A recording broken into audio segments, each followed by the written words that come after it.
If you're anything like me, you've probably started watching MFGhost. It's been the start of season 3. And if you're still like me, you're probably looking at it and thinking, how does this 86 keep up with a Type R? It'd be more or less impossible, I'm sure. But that's what this episode's about. We're going to find out.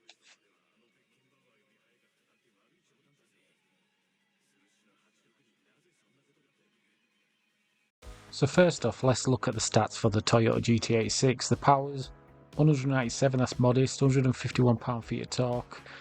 It's light at 1240 kilograms, and bhp per tonne's 164. It's still quite slow, 0 to 60, that's 7.8, that's sort of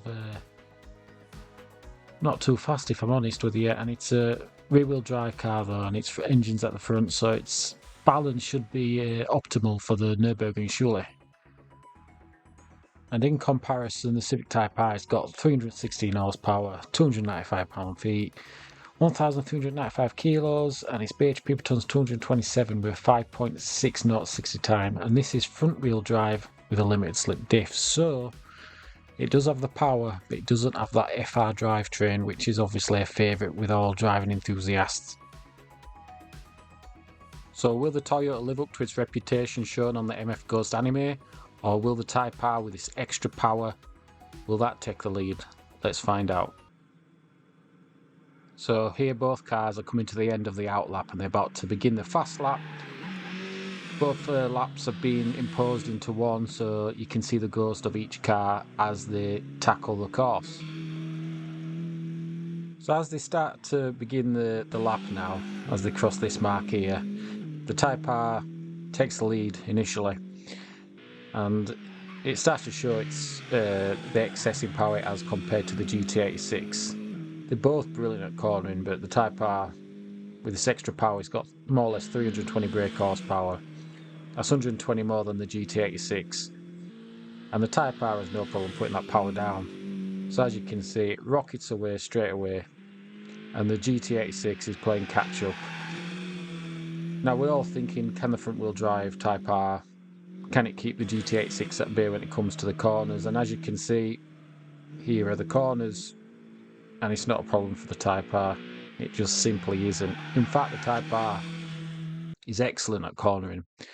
It has rotation, it has adjustability, and it allows you to get through the corners nearly as if it's a rear-wheel drive car itself. It almost feels like that, and it's just the balance which allows you to do such thing.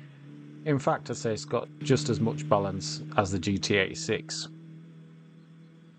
Now, the only thing that's holding the GT86 back is the lack of power. They're both brilliant at handling, but as you can see at this point, the Type R has already got, well, not miles ahead, but it's very far ahead. So at this point, we can see the GT86 is quite far behind. But is there going to be an MFGhost style comeback where the GT86 is going to shine and catch up and win? Well, I don't think so, because at the end of the day, in real life, the Type R, it doesn't really have any disadvantages. I mean, on the anime, obviously, they've got a storyline to follow, but the Type R is no slouch. And on MFGhost, the Type R is actually its closest competitor. When you think they're racing Ferraris, BMWs, Audi R8s, the Type R, if the 86 is going to be anything, it's going to be the Type R. So if it's going to bring the challenge to any car, you would have thought it would be challenging the Type R right now. Is there any point on the Nurburgring where the GT86 is going to outshine the Type R? Well, looking at this, I don't think so. The Type R has the power in the straights. It's got just as much poise and control in the corners. And on the Nurburgring, there's many points where it's straight and you're also going uphill. That's where the GT86 does have a disadvantage, because when you're going uphill in an NA engine, it just doesn't have that torque to be able to push you through the gears and get them top speeds that you need, whereas the Type R does. It's got 320 horsepower, and the torque, I can't remember the torque right now, but it's got many more torques than the GT86, I assure you that. And that means the top speed is going to be much higher than the GT86. And in fact, the Type R is now approaching the uphill straight, which goes on for quite a bit along the Nurburgring, where it will be at a constant advantage just building time and time up against the GT86. So if at any point the GT86 was going to catch up, it's definitely not now. And this is a large section of the Nurburgring, so yeah, it's not looking too good at for the GT86. Let's actually go back to the GT86 and see exactly where it is. So both cars are actually tackling the uphill now, and the Type R is actually 14.1 seconds ahead. I can only imagine that the Type R is going to make some more time on the GT86, but I see this point of the Nürburgring as a part where you can just relax a bit. It's just full throttle. There's a few lefts and rights, but you can relax a little bit, take a bit of a breather as you wait to approach the carousel. Once you actually reach the carousel, that's what I consider the technical part of the Nürburgring, because you start going left, right, up, down, and a combination of all. And that's where I'm thinking the GT86 can come into its own, and if it is going to gain any time, it's going to be after the carousel, and hopefully it'll bring that margin down. So it was 14.1 seconds, and as the Type R is now approaching the carousel, maybe it's reached the end of its advantage. Maybe the GT86 there is still flying, probably not as fast as the Type R. The Type R takes the carousel and it's on its way now, and you'll see exactly what I mean where it starts going left, right, up, down, camber changes, all that stuff. And the GT86 is reaching the carousel and it's lost 6 seconds. It's actually 20 seconds behind the Type R now. So is it going to decrease that time? Is it going to bring the time down a bit? The Type R is actually tackling all these corners perfectly, I found. It's not lacking in any area. It's actually brilliant, if I'm honest with you. You can just set it up just before the corner and it sort of slides to the corner and rotates just as you like. As good as the GT86, if I'm honest with you, except when you leave the corners, the Type R, it's got the grip. You'd think it wouldn't have the grip with it being front-wheel drive, but with these latest generations of front-wheel drive cars, they get the grip down exceptionally well, and they don't struggle. Normally, 20 years ago, if you're coming out of the corner and you floor it, your front wheels are spinning for grip and you just understeer. But with the Type R, there's no understeer. With the GT86, there's no understeer. It's good old-fashioned FR setup, and usually that's where they shine. But the Type R, they're going over the jump. I got a little bit out of shape there, so maybe the GT86 can take advantage of that and maybe get a few seconds back.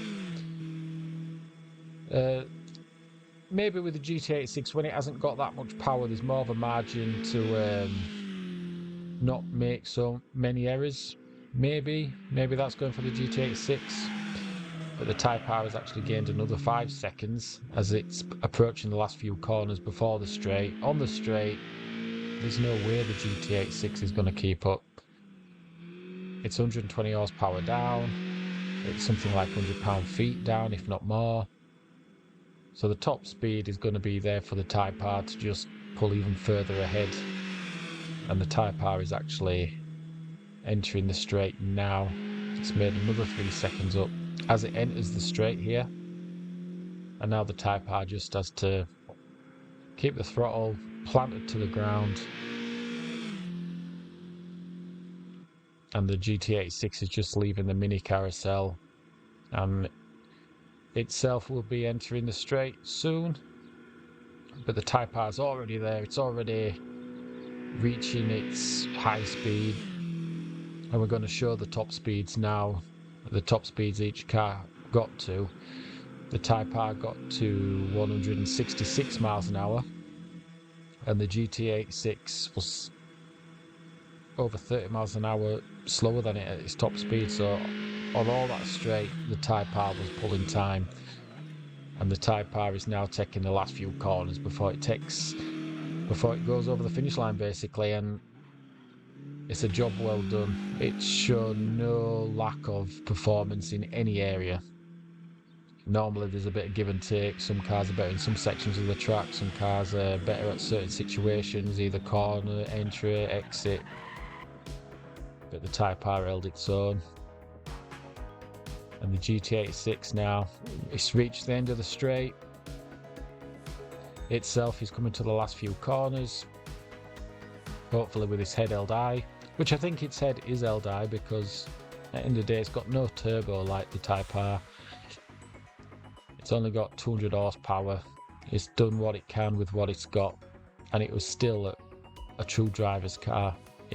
What a driver wants is what the GT86 gave, and I'm quite proud of it. But here are the final times on the leaderboard. Let's see what it got. And at the top of the leaderboard is obviously the Type R with the 8 minute 16.1, and the GT86 got 8 minute 50.7.